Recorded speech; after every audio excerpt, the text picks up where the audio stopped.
પૂર્ણાંકોનો ભાગાકાર. આપણે જાણીએ છીએ કે ભાગાકાર એ ગુણાકારનું ઉલટું એટલે કે વ્યસ્ત કાર્ય છે, જે આપણે નીચેના ઉદાહરણ દ્વારા સમજીશું. 3 ગુણ્યા 5 બરાબર 15. તેથી 15 ભાગ્યા 5 બરાબર 3 અને 15 ભાગ્યા 3 બરાબર 5 થશે. તે જ રીતે 4 ગુણ્યા 3 બરાબર 12. તેથી 12 ભાગ્યા 3 બરાબર 4 અને 12 ભાગ્યા 4 બરાબર 3 થશે. આના ઉપરથી કહી શકાય કે ગુણાકારના દરેક વિધાન માટે આપણે ભાગાકારના 2 વિધાનો બનાવી શકીએ. આપેલ કોષ્ટકમાં આવા જ કેટલાક ઉદાહરણો આપેલ છે, તે ધ્યાનથી જુઓ. સામાન્ય રીતે કોઈ પણ 2 ધન પૂર્ણાંક a અને b માટે a ભાગ્યા માઇનસ b બરાબર માઇનસ a ભાગ્યા b, જ્યાં b is not equal to 0 થશે. 125 ભાગ્યા માઇનસ 25 બરાબર માઇનસ 5. 2 80 ભાગ્યા માઇનસ 5 બરાબર માઇનસ 16. 3 64 ભાગ્યા માઇનસ 16 બરાબર માઇનસ 4. ઉપરનું કોષ્ટક જોતાં આપણને માલુમ થાય છે કે જ્યારે આપણે ધન પૂર્ણાંક સંખ્યાનો ઋણ પૂર્ણાંક સંખ્યા વડે ભાગાકાર કરીએ છીએ, ત્યારે પહેલા આપણે તેમને પૂર્ણ સંખ્યા વડે ભાગીએ છીએ અને પછી જવાબમાં ઋણ ચિહ્ન મૂકીએ છીએ. તેથી આપણને ઋણ પૂર્ણાંક સંખ્યા મળે છે. સામાન્ય રીતે કોઈ પણ 2 પૂર્ણાંક સંખ્યાઓ a અને b માટે માઇનસ a ભાગ્યા માઇનસ b બરાબર a ભાગ્યા b, જ્યાં b is not equal to 0.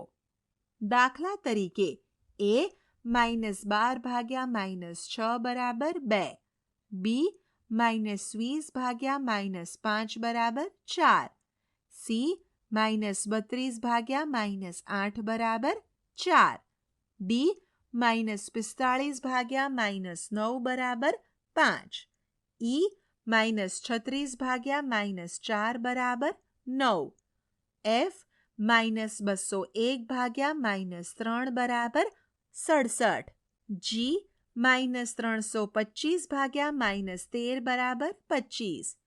ઉપરનું કોષ્ટક જોતાં આપણને માલુમ થાય છે કે જ્યારે આપણે ઋણ પૂર્ણાંક સંખ્યા વડે ભાગીએ છીએ, ત્યારે આપણે પહેલા તેમને ભાગીએ છીએ અને ત્યાર પછી જવાબમાં ધન ચિહ્ન મૂકીએ છીએ. આ રીતે આપણે ધન પૂર્ણાંક સંખ્યા મેળવીએ છીએ. પૂર્ણાંકના ભાગાકારના ગુણધર્મો. આપણે જાણીએ છીએ કે પૂર્ણાંકના ભાગાકાર સંવૃત નથી, જેમ કે -4 ભાગ્યા -2 બરાબર -4 અપોન -8 બરાબર 1/2 થશે, જે પૂર્ણાંક સંખ્યા નથી. હવે આપણે જાણીએ છીએ કે ભાગાકાર માટે પૂર્ણાંક સંખ્યા સમક્રમી નથી, જેમ કે -8 ભાગ્યા -4 ઇઝ નોટ ઇક્વલ ટુ -4 ભાગ્યા -8, -9 ભાગ્યા 3 ઇઝ નોટ ઇક્વલ ટુ 3 ભાગ્યા -9 અને -30 ભાગ્યા -6 ઇઝ નોટ ઇક્વલ ટુ -6 ભાગ્યા -30. વળી આપણે જાણીએ છીએ કે પૂર્ણાંક સંખ્યાનો શૂન્ય વડે ભાગાકાર કરવો અર્થહીન છે અને શૂન્યને શૂન્ય સિવાયની કોઈ પણ પૂર્ણાંક સંખ્યા વડે ભાગાકાર કરતાં પણ શૂન્ય જ મળે છે, કારણ કે કોઈ પણ પૂર્ણાંક સંખ્યા a માટે a ભાગ્યા શૂન્ય એ વ્યાખ્યાયિત નથી, પરંતુ 0 ભાગ્યા a બરાબર 0, જ્યાં a is not equal to 0 થશે. હવે કોઈ પણ પૂર્ણાંક સંખ્યાને 1 વડે ભાગીએ છીએ ત્યારે તેનો જવાબ તે જ પૂર્ણાંક સંખ્યા મળે છે. જેમ કે -8 ભાગ્યા 1 બરાબર -8, -11 ભાગ્યા 1 બરાબર -11, -13 ભાગ્યા 1 બરાબર -13, -25 ભાગ્યા 1 બરાબર -25, -37 ભાગ્યા 1 બરાબર -37 અને -48 ભાગ્યા 1 બરાબર -48. આમ પૂર્ણાંક સંખ્યા a ને 1 વડે ભાગતા પૂર્ણાંક સંખ્યા a પોતે જ મળે છે, એટલે કે a ભાગ્યા 1 બરાબર a. કોઈ પણ પૂર્ણાંક સંખ્યાને -1 વડે ભાગીએ તો એની એ જ પૂર્ણાંક સંખ્યા મળતી નથી.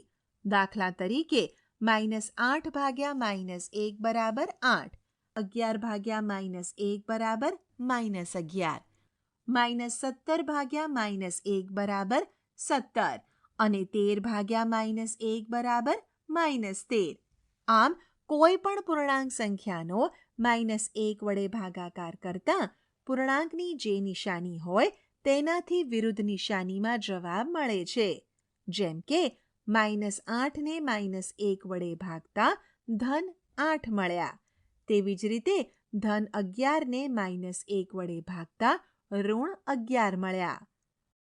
ઉદાહરણ: એક પરીક્ષામાં બધા સાચા જવાબો માટે 5 ગુણો અને બધા ખોટા જવાબો માટે -2 ગુણ આપવામાં આવે છે. 1. રાધિકાએ બધા પ્રશ્નોના જવાબ લખ્યા અને 30 ગુણ મેળવ્યા કેમ કે તેણીના 10 જવાબો સાચા હતા. 2. જયે પણ બધા પ્રશ્નોના જવાબ લખ્યા અને -12 ગુણ મેળવ્યા કેમ કે તેના 4 જવાબો સાચા હતા. તો બંને કેટલા ખોટા જવાબ આપ્યા હતા? ઉકેલ: 1. અહીં એક સાચા જવાબના 5 ગુણ છે. તેથી 10 સાચા જવાબના 10 ગુણ્યા 5 બરાબર 50 ગુણ થશે. રાધિકાએ 30 ગુણ મેળવ્યા છે. માટે ખોટા જવાબો માટે મેળવેલ ગુણ બરાબર 30 બાદ 50 બરાબર -20.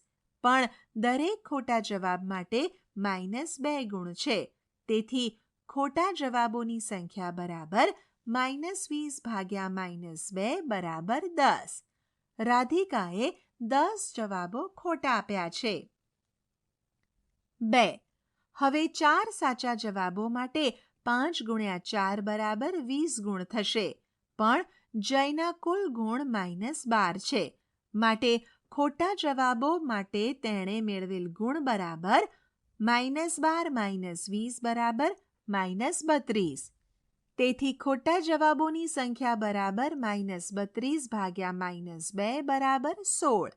માટે જયે 16 જવાબો ખોટા આપ્યા છે. ઉદાહરણ: એક દુકાનદારને એક પેન વેચવાથી 1 રૂપિયાનો નફો થાય છે. જ્યારે તેના પેન્સિલના જૂના જથ્થામાંથી પેન્સિલ વેચતા તેને 40 પૈસા પ્રતિ પેન્સિલની ખોટ જાય છે. 1. કોઈ એક મહિનામાં તેને ₹5ની ખોટ જાય છે. તે મહિના દરમિયાન તે 45 પેન વેચે છે. તેણે તે મહિના દરમિયાન કેટલી પેન્સિલ વેચી હશે? 2. તો પછીના મહિનામાં તેને નફો પણ નથી થતો કે ખોટ પણ નથી જતી. જો તે 70 પેન વેચે છે તો તેણે કેટલી પેન્સિલ વેચી હશે? ઉકેલ: 1. અહીં એક પેન વેચવાથી 1 રૂપિયાનો નફો થાય છે. એટલે કે 45 પેન વેચવાથી નફો 45 રૂપિયા થશે. જેને આપણે +45 વડે દર્શાવી શકીએ. હવે કુલ આપેલી ખોટ 5 રૂપિયા છે. જેને આપણે -5 વડે દર્શાવીશું. હવે મળેલ નફો વત્તા થયેલ ખોટ બરાબર કુલ ખોટ. થયેલ ખોટ બરાબર કુલ ખોટ માઇનસ કુલ નફો બરાબર -5 - 45 બરાબર -50. રૂપિયાને પૈસામાં ફેરવતા બરાબર -5000 પૈસા. હવે એક પેન્સિલ વેચવાથી થતી ખોટ 40 પૈસા છે. જેને આપણે -40 વડે દર્શાવીશું. તેથી વેચાયેલી પેન્સિલની સંખ્યા બરાબર -5000 ભાગ્યા -40 બરાબર 125. દુકાનદારે તે મહિના દરમિયાન 125 પેન્સિલ વેચી હશે. 2. તે પછીના મહિનામાં તેને નફો પણ નથી થતો કે ખોટ પણ નથી જતી. માટે નફો વત્તા ખોટ બરાબર 0. મળેલ નફો બરાબર થયેલ ખોટ. માટે 70 પેન વેચવાથી નફો થતો બરાબર 70 રૂપિયા. તેથી પેન્સિલ વેચવાથી થયેલ ખોટ બરાબર 70 રૂપિયા. આપણે -70 રૂપિયાને -7000 પૈસા વડે દર્શાવીશું. માટે કુલ વેચાયેલ પેન્સિલની સંખ્યા બરાબર -7000 ભાગ્યા -40 બરાબર 175 પેન્સિલ. દુકાનદારે તે મહિના દરમિયાન 175 પેન્સિલ વેચી હશે. આપણે શી ચર્ચા કરી? 1. પૂર્ણાંક સંખ્યા એ સંખ્યાઓનો મોટો સમૂહ છે જેમાં પૂર્ણ સંખ્યાઓ અને તેમની ઋણ સંખ્યાઓનો સમાવેશ થાય છે, જેનો અભ્યાસ આપણે ધોરણ 6માં કરી ચૂક્યા છીએ. 2. અગાઉના ધોરણમાં આપણે પૂર્ણાંક સંખ્યાઓની સંખ્યા રેખા પર નિરૂપણ કરવું અને તેના સરવાળા અને બાદબાકી વિશે અભ્યાસ કરી ચૂક્યા છીએ. 3.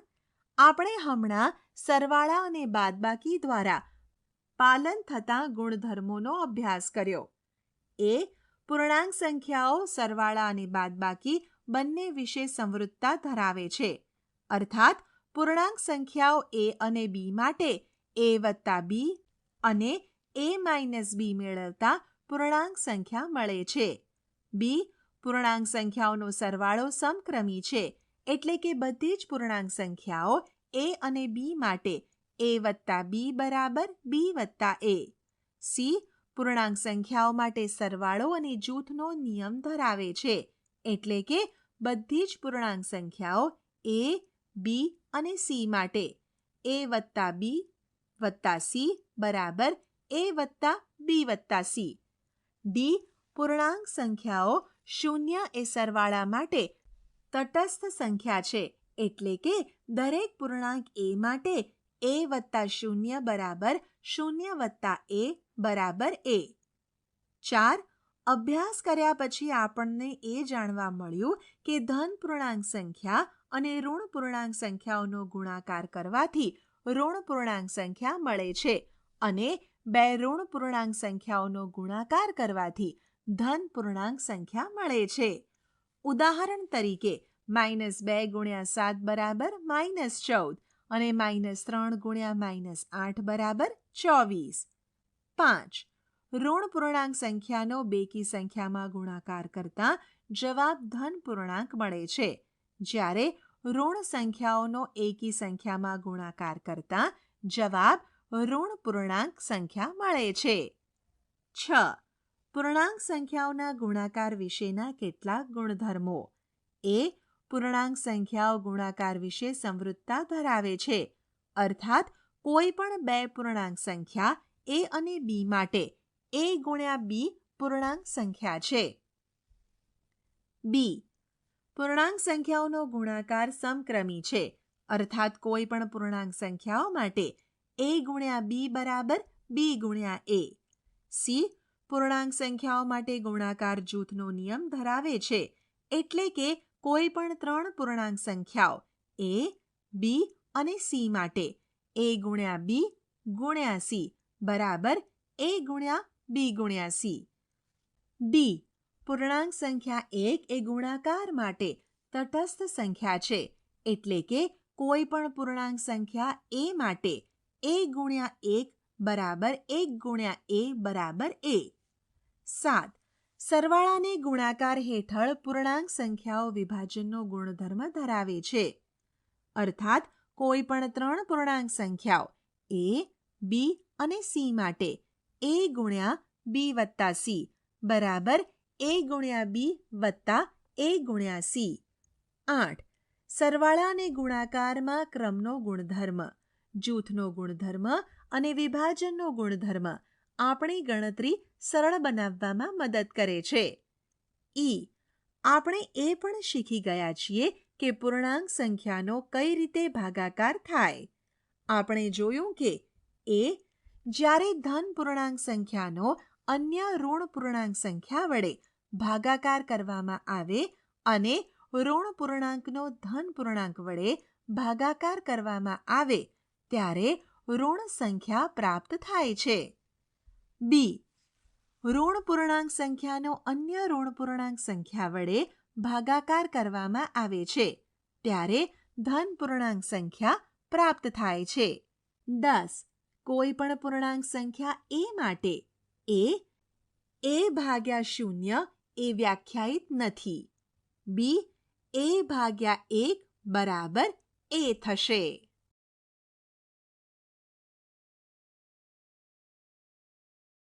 આશા છે કે તમને આ ઈ લર્નિંગ મોડ્યુલમાં મજા આવી હશે. આભાર.